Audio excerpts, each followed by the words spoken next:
everyone. Good morning, children.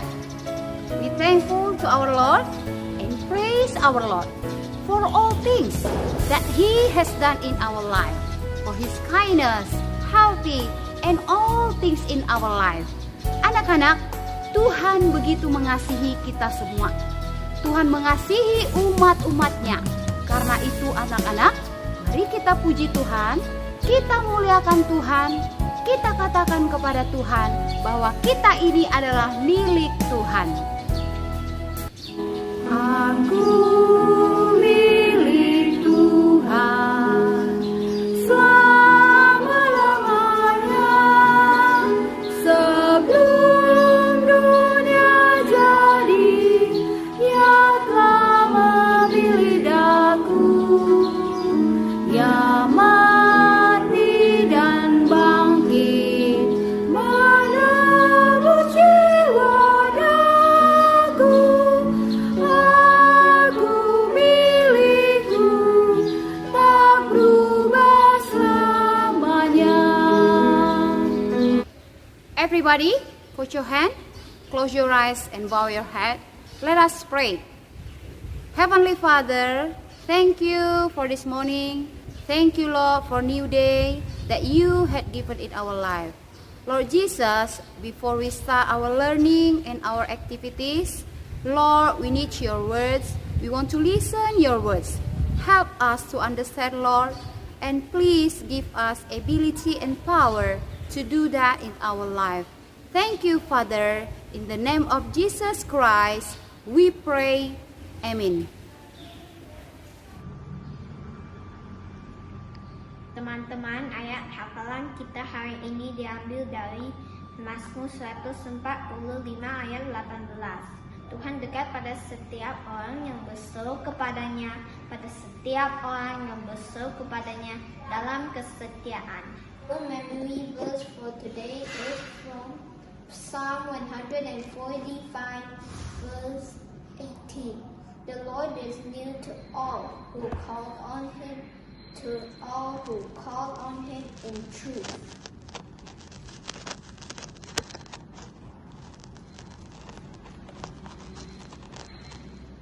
The words of God, the Bible, and it's the book for me.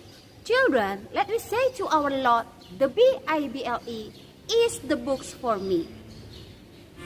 The Bible, yes, that's the book for me. I stand alone on the word of God, the Bible. The Bible, yes, that's the book for me. I stand alone on the word of God, the Bible. We sing together. You can stand up. The Bible, yes, that's the book for me. I stand alone on the word of God, the Bible. The Bible, yes, that's the book for me. I stand alone on the word of God, the Bible. Children, it's time to listen the words of God.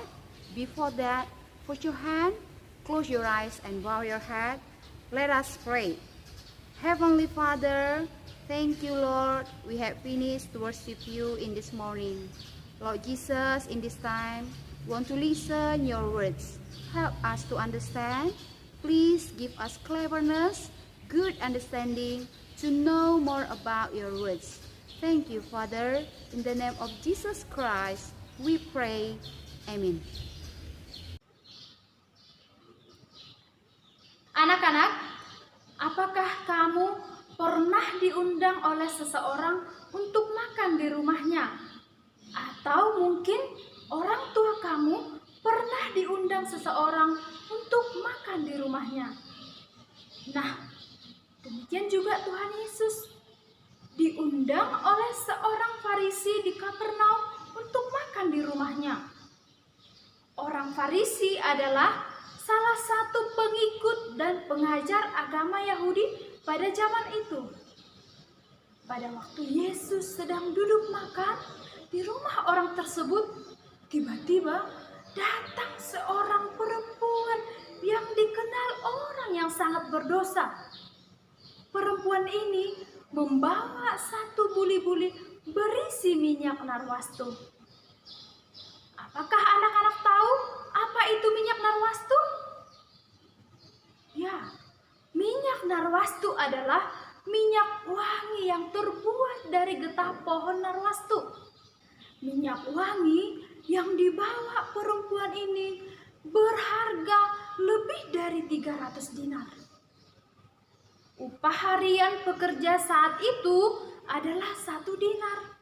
Artinya, harga minyak narwastu itu setara dengan jumlah gaji seorang pekerja selama 10 bulan.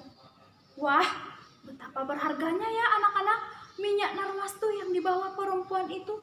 Dan anak-anak, perempuan itu mendekati Yesus dan menjatuhkan dirinya di kaki Yesus. Kemudian sambil menangis, ia membasuh kaki Yesus dengan air matanya, serta menyekanya dengan rambutnya. Lalu perempuan itu pun membuka buli-buli berisi minyak wangi itu dan menuangkan ke kaki Yesus. Wah, harum minyak itu memenuhi seluruh ruangan. Orang-orang pada zaman itu memang mempunyai kebiasaan membasuh kaki.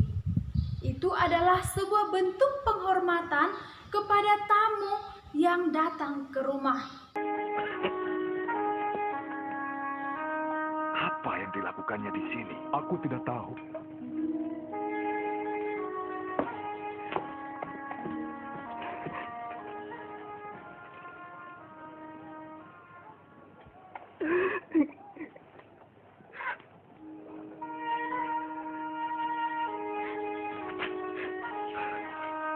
Apa yang dilakukannya?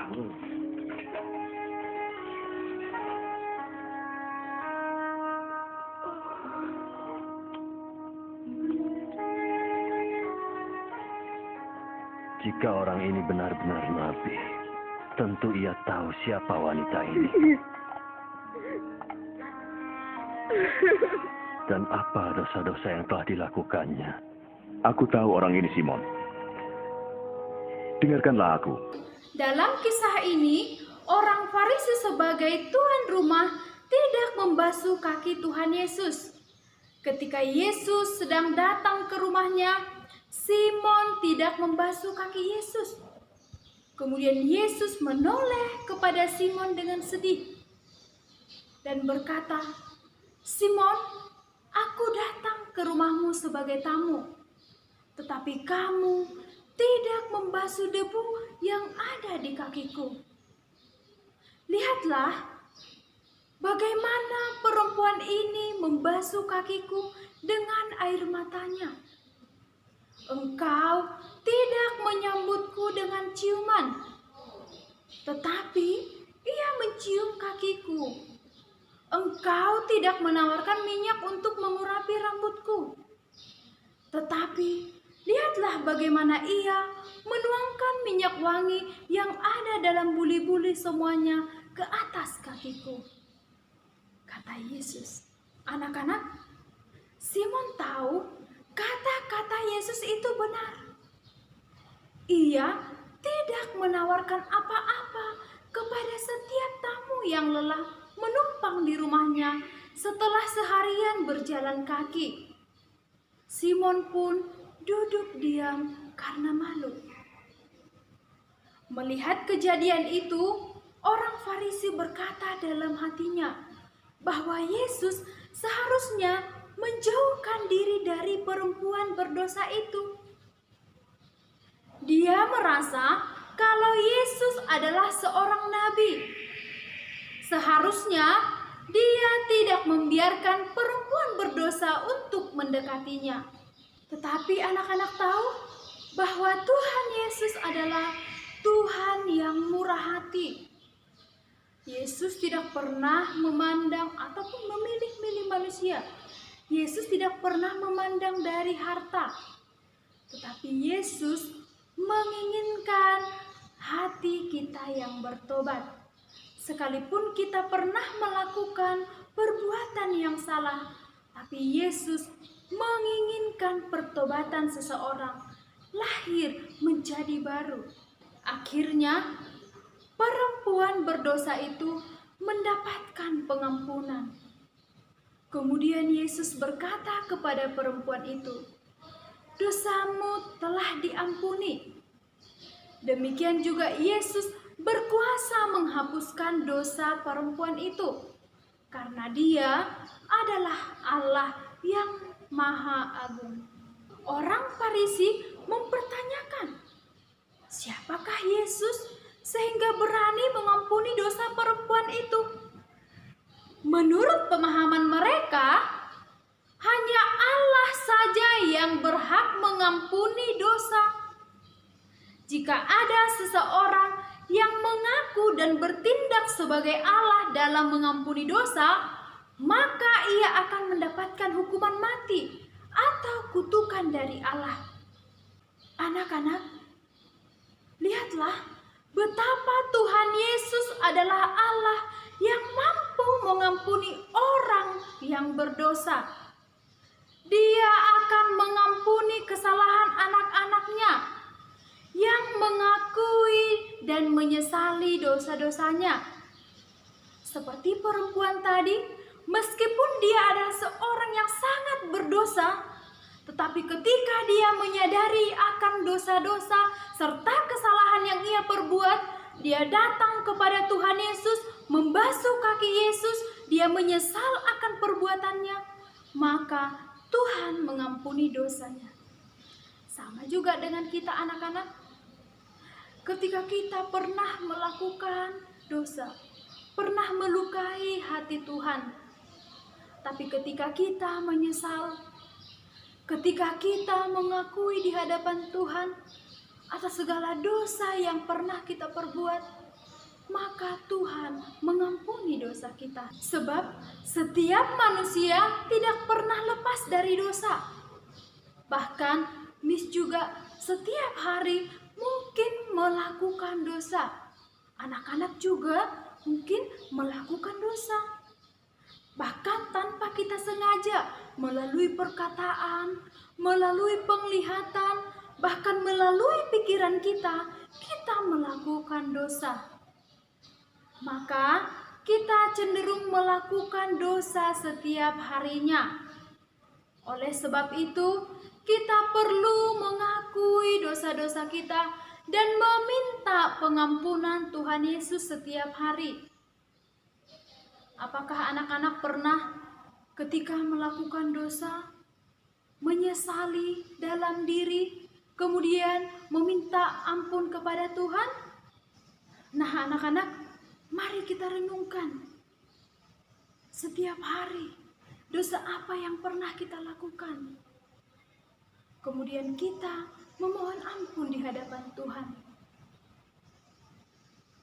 Dan kita berterima kasih kepada Tuhan karena Tuhan telah mengampuni dosa-dosa kita. Pengampunan yang daripada Tuhan membuat kita bersuka cita. Biarlah kiranya kita menjadi anak-anak yang dipakai oleh Tuhan. Biarlah kiranya kita menjadi anak-anak yang tertib. Ketika kita bertutur kata, maka marilah kita bertutur kata dengan baik. Berlaku yang sopan, yang seturut dengan firman Tuhan. Marilah kita menyesali segala dosa-dosa yang setiap hari kita lakukan. Mari kita mohon ampun di hadapan Tuhan. Dan biarlah kiranya kita boleh menjadi anak-anak yang bertobat dan lahir baru. Sebab Tuhan kita adalah Tuhan yang Maha Pengasih dan Maha Pengampun. Amin. Mari kita berdoa, tutup mata, lipat tangan, tundukkan kepala. Terima kasih Tuhan buat firman-Mu yang boleh kami dengarkan pada hari ini. Yang mengajarkan kami ya Tuhan, agar kami menyesali segala dosa yang kami lakukan dalam kehidupan kami. Terima kasih Tuhan buat setiap kebaikan-Mu, bahkan pengampunan yang Engkau berikan kepada kami. Kiranya Tuhan mengajarkan kami agar kami boleh bertutur kata dengan baik, sebab pengampunan-Mu membuat kami bersuka cita dalam kehidupan kami. Bapa yang baik, terima kasih buat setiap anugerah yang Engkau limpahkan dalam kehidupan kami. Semua karena kebaikan Tuhan. Tuhan, marilah Engkau pakai hidup kami ini menjadi alat-Mu, biarlah kiranya kami, kemanapun kami berada, menjadi terang. Terima kasih Bapa di surga, hanya di dalam nama anak-Mu Tuhan Yesus Kristus, kami berdoa dan bersyukur. Amin.